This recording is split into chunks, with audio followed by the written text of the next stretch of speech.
Days after the July plot, Hitler appointed Judge Roland Freisler to conduct the trials of the conspirators before the Nazi People's Court.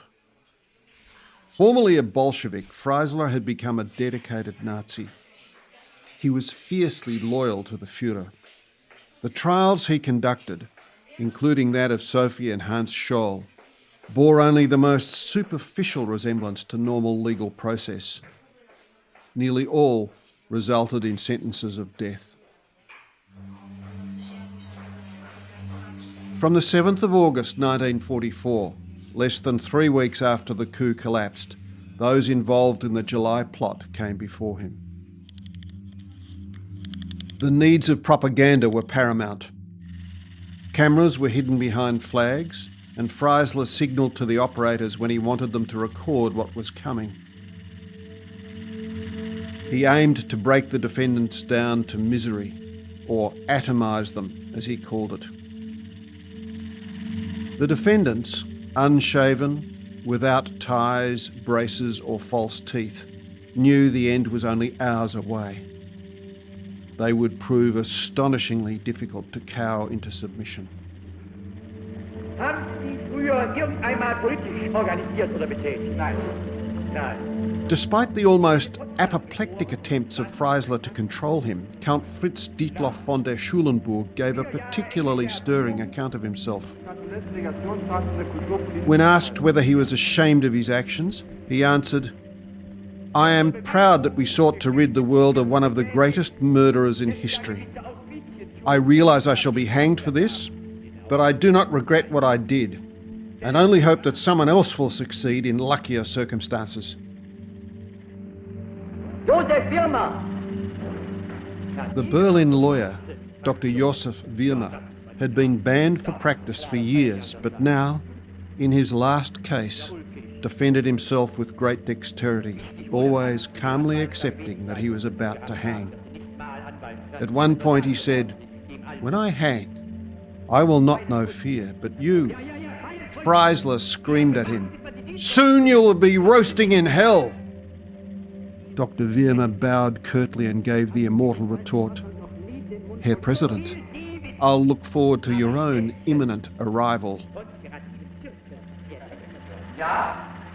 Klaus von Stauffenberg's cousin, Cäsar von Hoffacker, so instrumental in seizing Paris for the conspirators, could expect no mercy, but he was coldly determined when he addressed the court.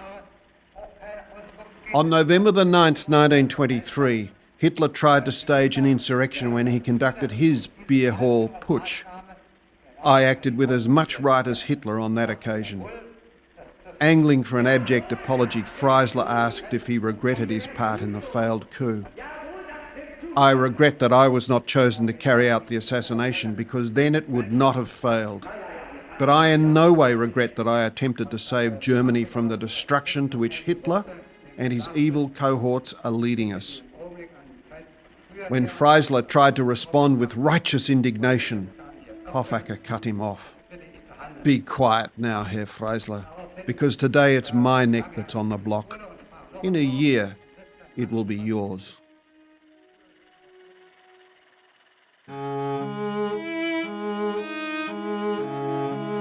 This is Treason, the remarkable and true story of Klaus von Stauffenberg and the plot to assassinate Hitler.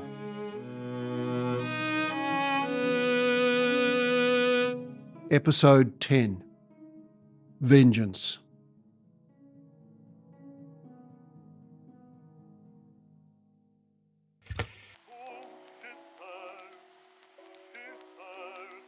Der Führer spricht. In the early morning of the 21st of July 1944, in the headquarters of Army Group Centre on the Russian front, Lieutenant Fabian von Schlabrendorf listened to Hitler's broadcast. Uncertain before, he now knew that the coup had collapsed. He rushed to General Tresco, who had gone to bed, to tell him the news. Tresco, fearful that he would be arrested and the names of others extracted from him by force, vowed to take his own life. Schlabrendorf tried to dissuade his old friend. and they argued through the night. When the two men parted in the morning, Tresco affirmed his belief that they had done the right thing. He called Hitler not only the archenemy of Germany, but also the entire world. He would in a few hours stand before his God with a clear conscience that he had done all he could. Tresco told Schlabrendorf, "A man's moral worth is established only at the point where he is prepared to give his life for his convictions."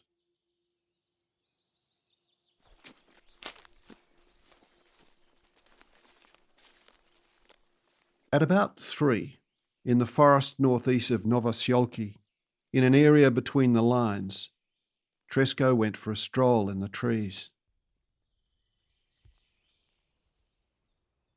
A short time later, those nearby heard the sound of firing and then the blast of a grenade. When they went to investigate, Tresco's body was found. He was brought back in his staff car, everyone blaming a partisan attack. As he had told friends he would, Tresco had used 2 weapons to feign an exchange of gunfire. He then held a rifle grenade to his head. It decapitated him. At first, no one guessed Tresco's involvement in the resistance. He was buried with full honours. With the Gestapo's net tightening around him, Schlabrendorf was soon arrested and tortured.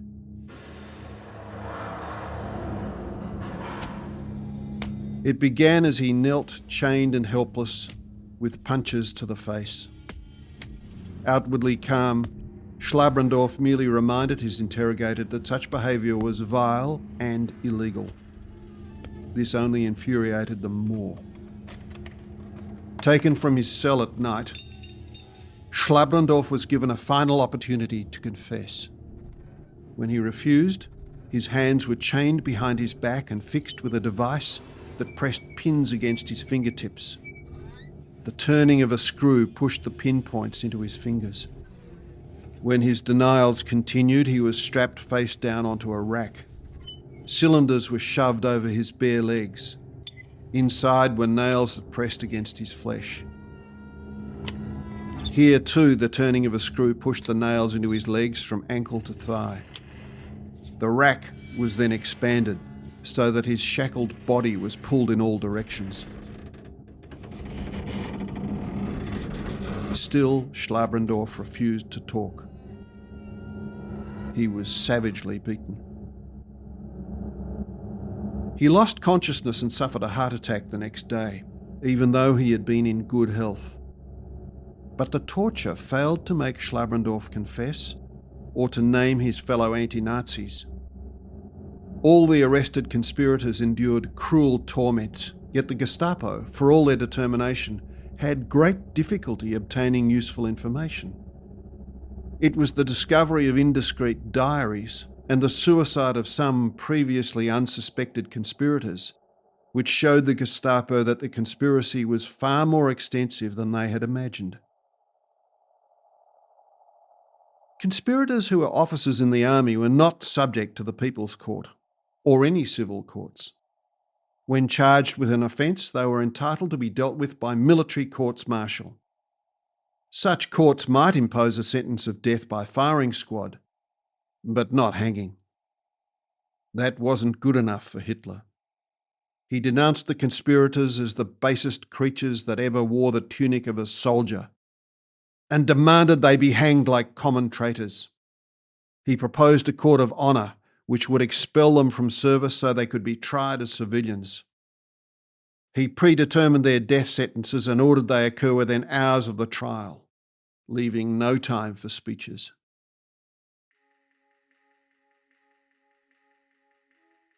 The first person expelled from the army was Colonel Count Klaus von Stauffenberg, Iron Cross First Class, Wound Badge in gold, German Cross in gold.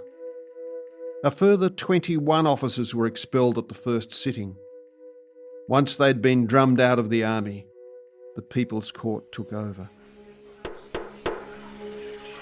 On the 7th of August 1944, 3 days after their expulsion from the army and less than 3 weeks after the failed coup, the first officers were arraigned in the Great Hall of the Supreme Court in Berlin.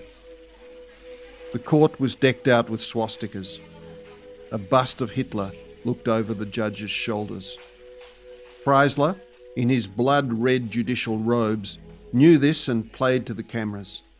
He thundered at the accused men in a voice that could be heard in the surrounding streets.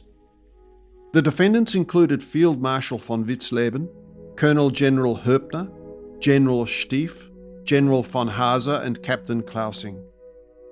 Freisler opened the proceedings with a statement which cast aside any pretense at judicial impartiality. Today it is the task of the People's Court of the German Reich to pass judgment on the most horrific charges ever brought in the history of the German people. Traitors have come amongst us, led by the murderous scoundrel Colonel Stauffenberg. A rabble of criminals with the character of pigs has, in the very hour of Germany's need, tried to murder one of the greatest leaders in the history of the world. To ensure humiliation, the defendants were not permitted ties, belts, braces or false teeth. The great Field Marshal von Witzleben, without his dentures, mumbled as he held up his trousers in court. The signs of torture and ill treatment were visible on the defendants, who could only look forward to the inevitable end. The judge threw scorn at those who came before him. He abused them, often in obscene language. He laid traps and stalked his victims, signalling at the appropriate moment for the cameras to roll so he could engage in histrionic gestures and denounce them with outraged self-righteousness. But many of the accused would not be cowed. When Freisler taunted Witzleben, no doubt in the hope of intimidating and humiliating him, the Field Marshal stood tall, absorbing the judge's barrages and admitting he could have done a better job than Hitler.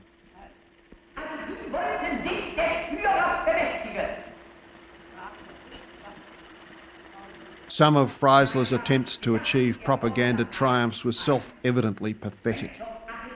At one stage he cross-examined Beck's housekeeper and attempted to draw a link between the general's sleeping patterns and his aptitude for military service. With others, Freisler's tactics were more successful.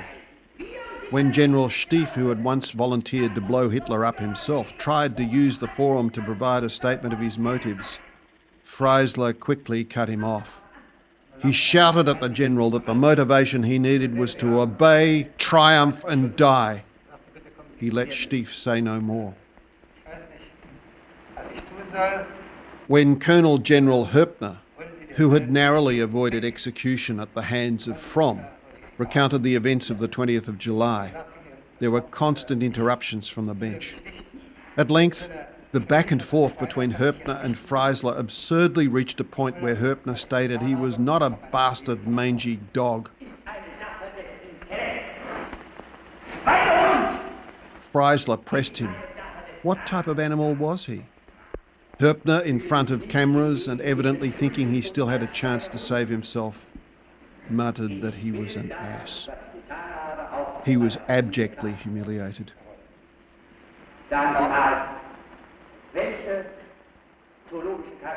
The trial continued into the following day, the 8th of August, when Freisler pronounced the death sentence on all those before him. He found the defendants guilty of treason, ruled by their own ambition. They had abandoned their country and engaged in the most shocking betrayal. Witzleben shot back. "You can hand us over to the hangman. In 3 months the enraged and tormented people will call you to account and will drag you alive through the muck in the street."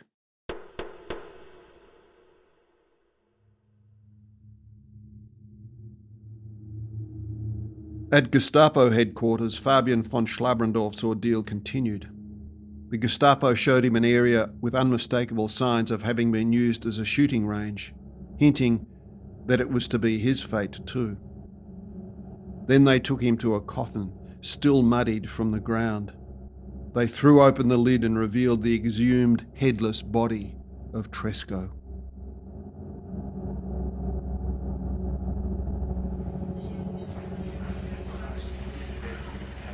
On the 10th of August, the next tranche of conspirators came before the People's Court. They included, amongst others, Klaus's brother Berthold von Stauffenberg and General Feldgiebel. In the silence following pronouncement of his death sentence, General Feldgiebel called out, "Then hurry with the hanging, Herr President. Otherwise you will hang before we do." Count Helldorf, Adam von Trott and Hans-Bernd von Haften were in the next group of conspirators to face the court. More than once, simply by being direct, Haften reduced Freisler to speechlessness. On one occasion, Haften stated that loyalty to the Führer was not required because Hitler's role in history was the incarnation of evil. Freisler allowed him to say no more.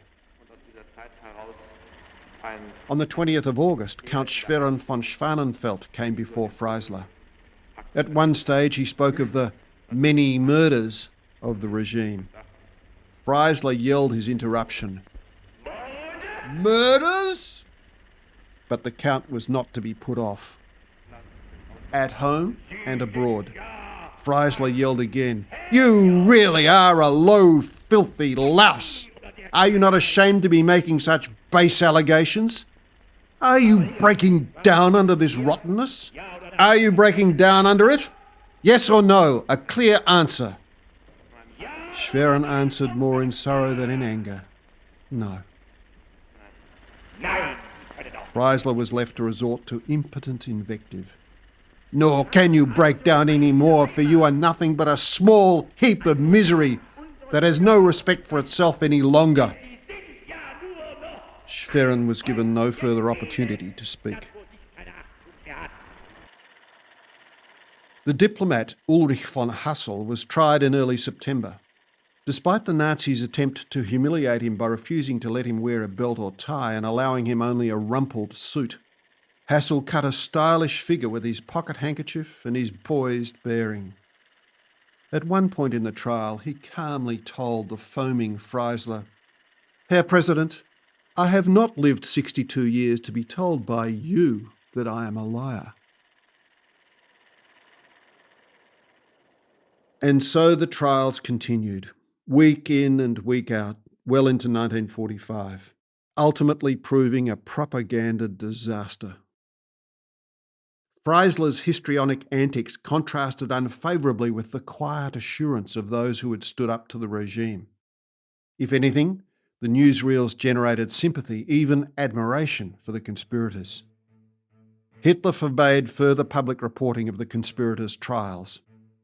In the end, not even the executions were announced in the newspapers.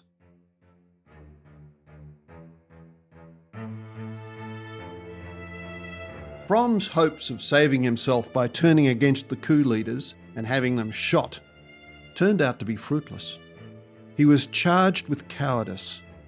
Care was taken to avoid the more politically embarrassing charge of treason on the part of the commander of the Home Army, and tried before the People's Court in early 1945. Self-deluding to the end, his death sentence shocked him. In a bizarre parody of the way Klaus faced death, he called out just before he died, "Heil Hitler!" Perhaps he thought he was backing another winner, or might yet save himself.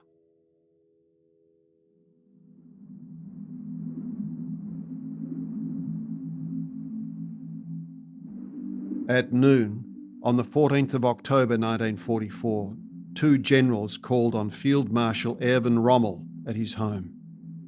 They had been sent by Hitler. Rommel had almost recovered from his strafing injuries, and by now his awareness of the conspiracy and sympathy for it had become all too clear. Hitler did not want the embarrassment of placing his most popular military commander on trial.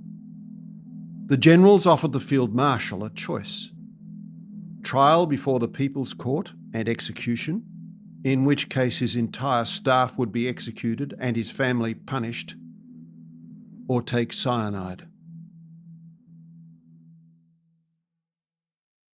After taking a short time to consider, Rommel explained his decision to his wife and son and went out to the general's car. A short way out of the village, the car stopped, and Rommel took the cyanide.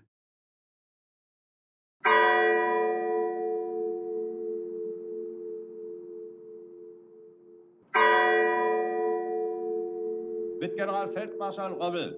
His death certificate stated that he had suffered heart failure. He was given a state funeral with full military honours, complete with a message of praise from Hitler. Unser Führer und oberster Befehlshaber übermittelt Ihnen durch mich seinen tief gefühltesten Dank und aufrichtigsten Abschiedsgruß.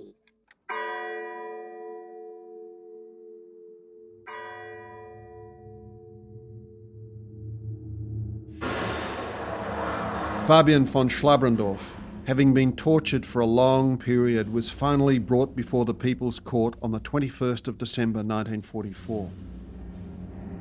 There were 5 other cases that day. He was the last in the list.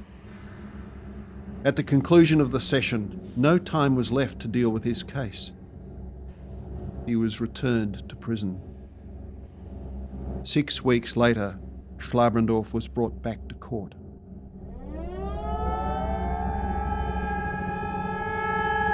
Just as his case was called, Allied bombers began the bombardment of Berlin. The court hastily sought shelter in the vaulted cellars of the building. The crump and clamour of a terrible bombardment followed, culminating in the deafening crash of a direct hit. As part of the ceiling collapsed, it burst into flames. A beam fell on Roland Freisler. He died with Schlabrendorf's file clutched in his fist.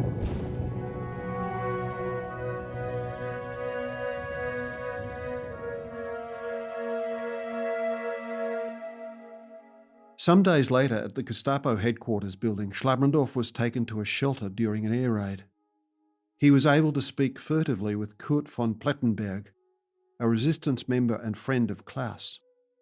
Plettenberg said that the Gestapo had given him 24 hours to consider whether he would voluntarily name the Confederates he knew. The next day, 2 guards took Plettenberg away for interrogation. As a young man, Plettenberg had trained as a boxer. Now he suddenly broke loose, knocked the 2 guards down with well-aimed blows, and jumped out of the 4th floor window to his death. Most of the conspirators were afforded very little time between sentence and execution.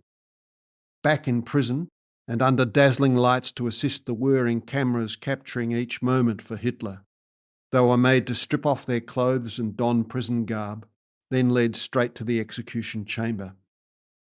Klaus's brother Berthold and his uncle Nux were hanged on the day of their sentence. Some were kept alive for days for interrogation. After receiving a death sentence, the main case for which had been his friendship with Klaus, Adam von Trott, was interrogated for 11 days. In an adjacent cell languished Reverend Eugen Gerstenmaier, who one day was gifted a roll. Biting into the roll, he found a note. Adam von Trott must immediately reckon with death. It came for Trott the next day. Sympathetic guards smuggled correspondence for the conspirators. Confronted with their impending death as traitors, a sublime clarity settled over the condemned men as they wrote their last farewells to loved ones. Count Schwerin von Schwanenfeld had liaised between the conspirators and Field Marshal Witzleben. He had stood up to Freisler in court, referring to the many murders at home and abroad. Schwerin had just enough time to write a short letter to his wife before he was executed. My darling, now the last hour has come. I can give you no further counsel. I can ask you only to make the youth of our children as happy as possible under all the present restrictions. I go to my death unbowed, with the firm conviction that I have done nothing for myself and everything for our fatherland. This must remain ever a certainty for you, and something you tell our sons over and over. You know that my actions were at all times directed to the welfare of Germany, in the family tradition of an ardent patriotism, outweighing all else. And finally, from my overflowing heart. Thanks to you for your love that made my life beautiful. Be brave and preserve your love to the end of your life. I must stop. Greet all those whom I love and who have loved me and cherished me. I embrace you and the boys in thought with eternal gratitude to you.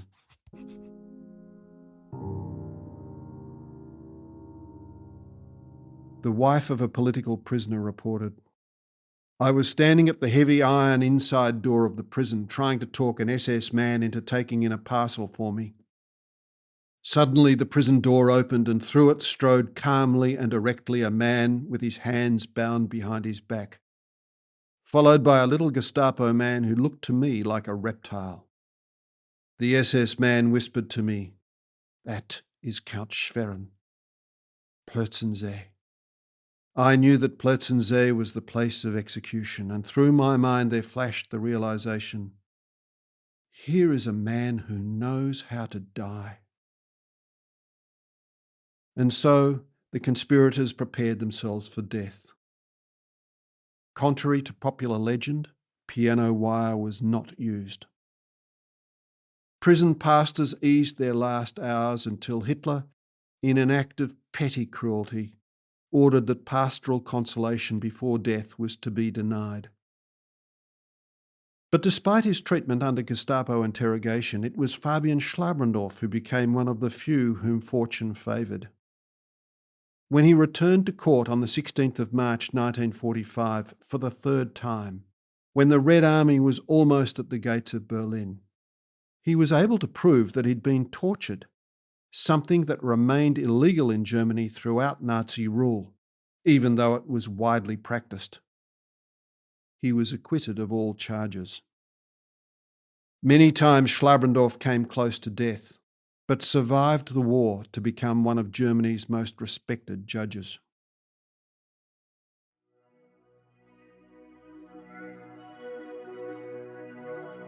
After her arrest, the Gestapo took Nina von Stauffenberg, then 3 months pregnant, to Gestapo headquarters in Berlin.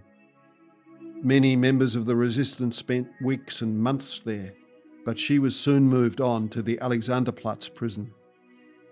Throughout her time in custody, the Gestapo repeatedly questioned her as to her associates, hoping for insights into the extent of the conspiracy.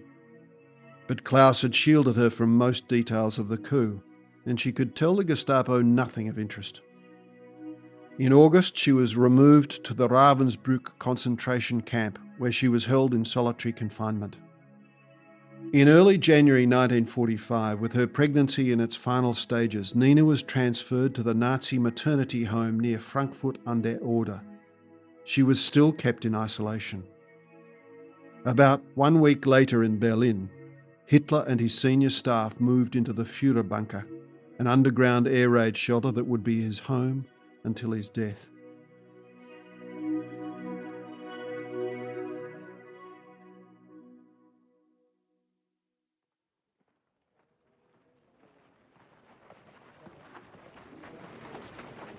Towards the end of that month, German defences on the eastern border collapsed into chaos before the advancing Russian steamroller.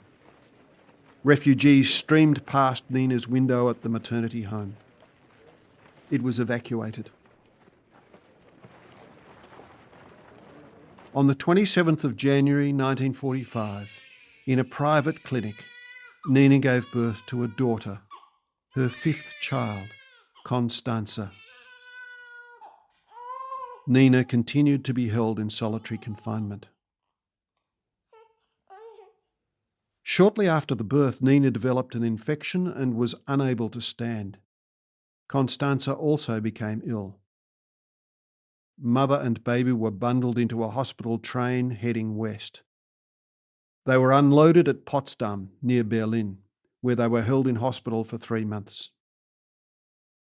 The entire extended Stauffenberg clan had been taken into custody under the doctrine of Sippenhaft, Kinvengeance or blood guilt.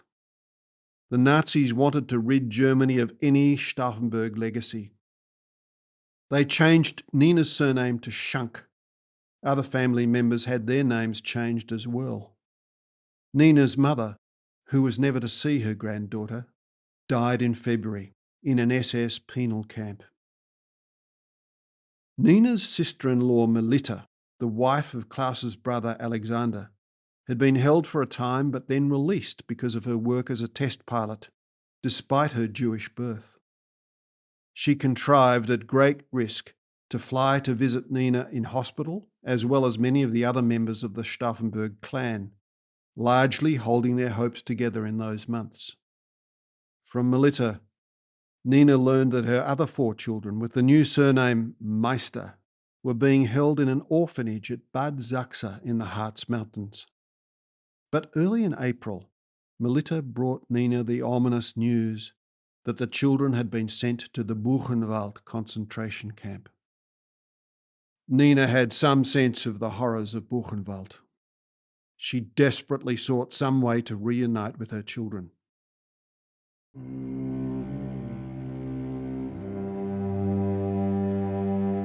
At the start of April 1945, Hitler gave orders from his bunker in Berlin that the Prominenten, the VIP prisoners of the Nazis, were to be sent south out of the converging Allied lines.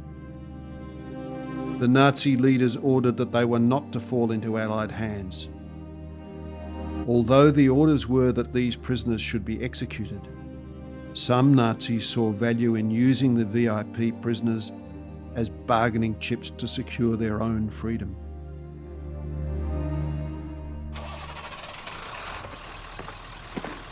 There were some 140 prisoners of 22 different nationalities. About a third were relatives of conspirators in the July plot, held under kin vengeance. They also included dethroned royalty, industrialists, leaders of countries invaded by the Nazis, clergymen, survivors of the Great Escape, senior German officers who had offended Hitler, and Klaus's brother, Alexander von Stauffenberg.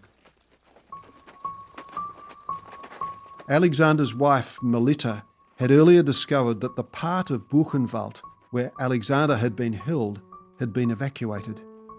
She made urgent inquiries, at one stage claiming to represent Himmler, and learned that he was part of the caravan heading south with the other VIP prisoners. He was now in Schönberg, Bavaria, in the hands of an SS death squad. Fearful that his death was imminent, she set off to rescue him.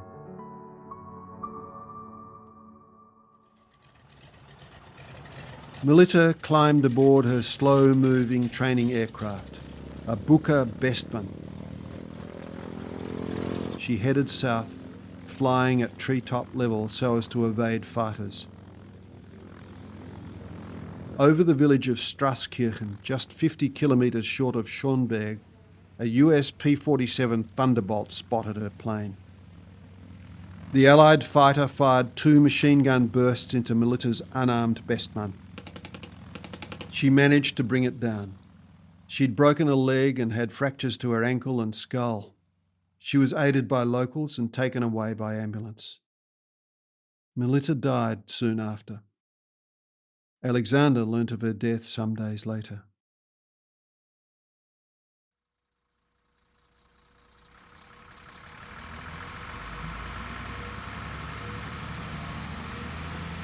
As the VIP prisoners moved south, Hitler authorised the immediate execution of several of them. Late-night makeshift trials were convened in Flossenburg concentration camp. Key leaders of the Abwehr, including Admiral Canaris, General Hans Oster and Dietrich Bonhoeffer, were condemned and executed. Hans von der Nachny's wife smuggled infected food to him, hoping this might mean he would be transferred to medical care and find it easier to escape. When the order came for him to be transferred to a concentration camp, his doctor gave him drugs to incapacitate him, hoping this would mean no trial could be held. However, he was taken away and semi-conscious and lying on a stretcher, tried and sentenced to death. He was hanged that day.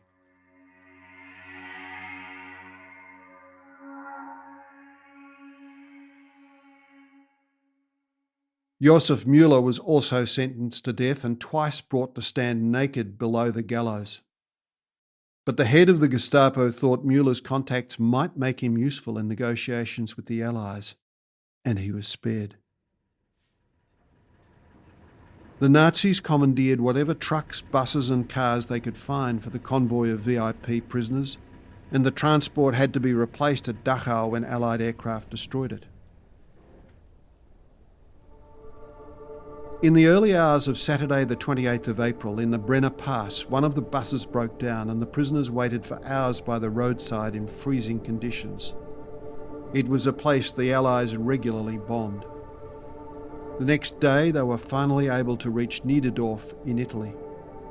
One of the prisoners made contact with the Wehrmacht commander in Italy, General von Wietinghoff. Unknown to the Nazis, Wietinghoff was in active negotiations with the Allies to surrender all forces in Italy. He now sent troops to rescue the prisoners. On the 30th of April, a standoff took place between the SS and Gestapo guards of the prisoners and a force of 150 Wehrmacht soldiers under Captain Wichard von Alvensleben. Finally, the guards threw down their weapons and departed. The prisoners then moved to the nearby Prager Wildsee hotel. For the next several days the prisoners were free, but not safe, as a number of groups vied to control them. Finally, at dawn on the 4th of May 1945, an infantry regiment of the US Army reached the Prager Wildsee and took over security of the VIPs. From that time, their safety was assured. 9 months on from the failed July plot, the immolation of Germany was inevitable. The bombing and firebombing of German cities accelerated. After obliterating Dresden and all its beauties in February 1945, the Allies dropped almost as many bombs on Germany during March 1945 as they had managed in the whole of the first 3 years of the war. The Allies squeezed the Nazi regime from east and west, while Soviet submarines torpedoed crowded refugee ships in the Baltic, consigning tens of thousands to the freezing waters. Nearly 5 million Germans, soldiers and civilians, died in the last 9 months of the war. This was nearly twice as many as had died in the 5 years to the 20th of July 1944. Had Klaus and his fellow conspirators succeeded, these lives may have been spared. The Red Army laid its final dreadful siege on Berlin. Hitler, transfixed by his fate, sat impotently in his bunker. With him was Goebbels, his wife and their 6 children. On the 29th of April 1945, Hitler married his long-term mistress, Eva Braun. The following day, with Eva, Hitler bit into a cyanide capsule and took a pistol to himself, accomplishing what so many in the German resistance had sought. The next day, Magda Goebbels fed her children cyanide in a sweetened drink. She and her husband joined them hours later.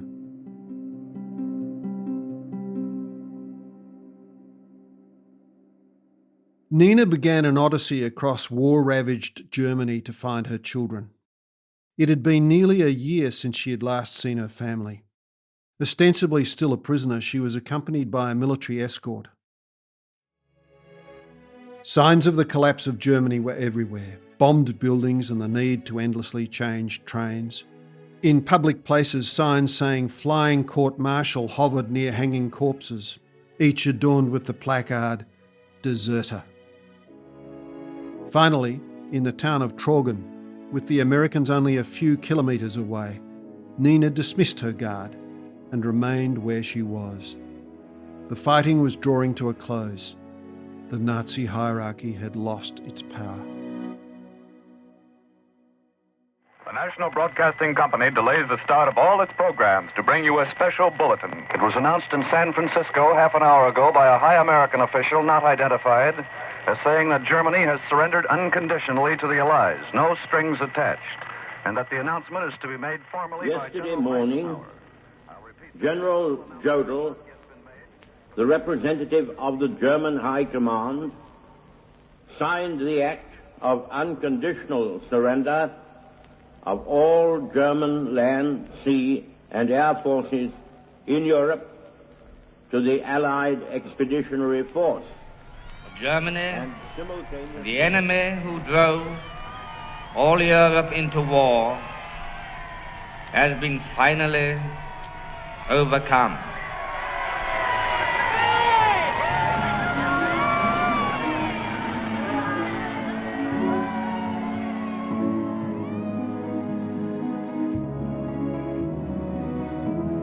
Although she knew her children had been sent to Buchenwald, Nina was determined to find them. She made her way back to Lautlingen where she could rekindle contacts. One morning in early June, just as she was about to set out, a car drove up. Behind the wheel was a female friend of Klaus's aunt. There, in the front seat beside the woman, was Nina's eldest son, Bertolt. Nina raced to the car and then saw that in the back seat were her other sons, Heimeren and Franz Ludwig. The children had never reached Buchenwald. While they were on their way to the concentration camp, enemy bombers destroyed the Nordhausen station where they were to board the train. They were returned to Bad Sachse. When Bad Sachse was occupied by the Americans, the new mayor took charge of the children. He told them, "Now you can use your real names again. You have no need to be ashamed of them or of your fathers, for they were heroes." Then, with the war over, Klaus's aunt, known to the family as Ulas, obtained a car and drove with others to Bad Sachse. There she found all of Nina's children and their cousins. Ulas sent the boys back to Lautlingen in a car with her friend. She procured a large bus to transport the other children, including Nina and Klaus's daughter Valerie. She brought the children away just before the Russians took over. Finally, Nina was reunited with all her children.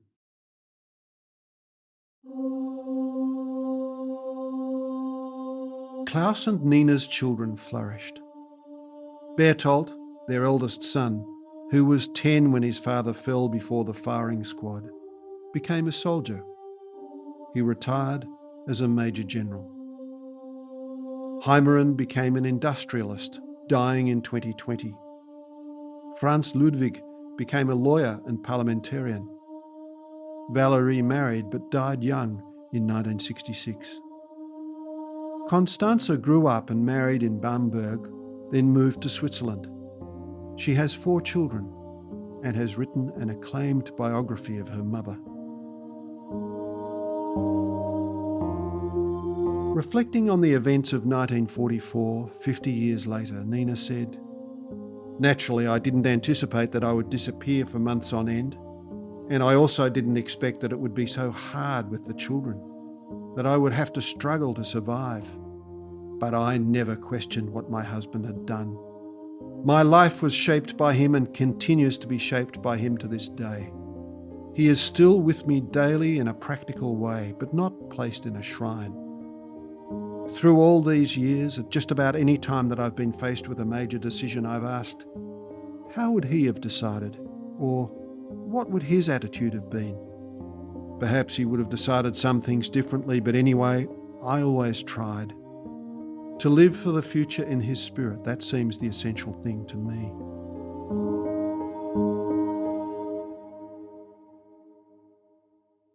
Nina died quietly in Bavaria in April 2006, having reached the grand age of 92.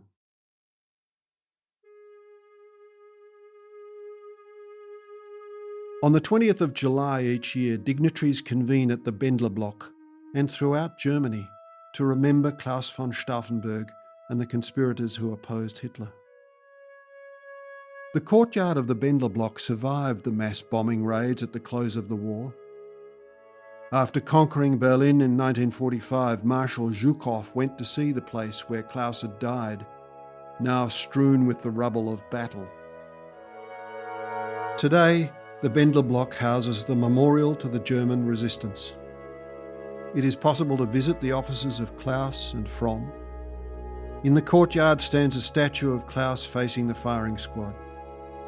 It is a sacred place where it's possible to feel some closeness to the courage of the conspirators on that July night. With his final words, "Long live sacred Germany," flung back at the firing squad and at all those who came to witness his end, Klaus showed he was not overcome by despair at his failure and doom. He defiantly proclaimed a greater cause, a nation of which he was an heir, and which he wanted restored to outlive himself. Few would wish to face the death Klaus did.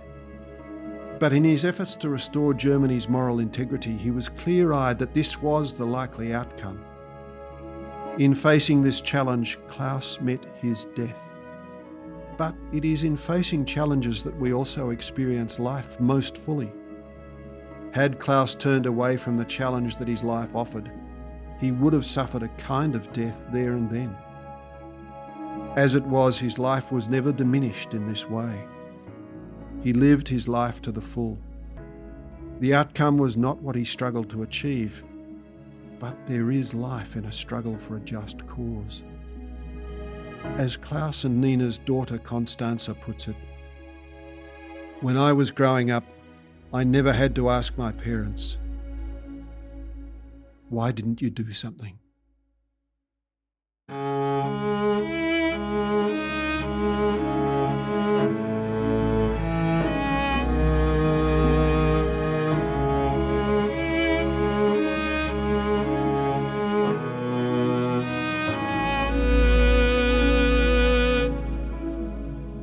Treason was written and narrated by me, Brian Walters.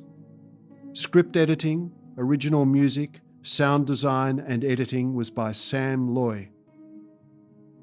You can learn more about Klaus von Stauffenberg and the German resistance movement with the book Treason, available through Apple Books and the website brianwaltersauthor.com. You can find a link in the episode's show notes. Archive audio clips and published music used throughout the series is in the public domain and used under Creative Commons licenses. For a list of these media, check out the show notes of each episode. As this series comes to a close, I'd like to thank Mike Vernon for his graphics, my wife Sally and my daughters Rachel and Georgia for the delight they give, and all those who helped bring this project to fruition. Thanks for listening. All the very best. May you find the inspiration you need in your life.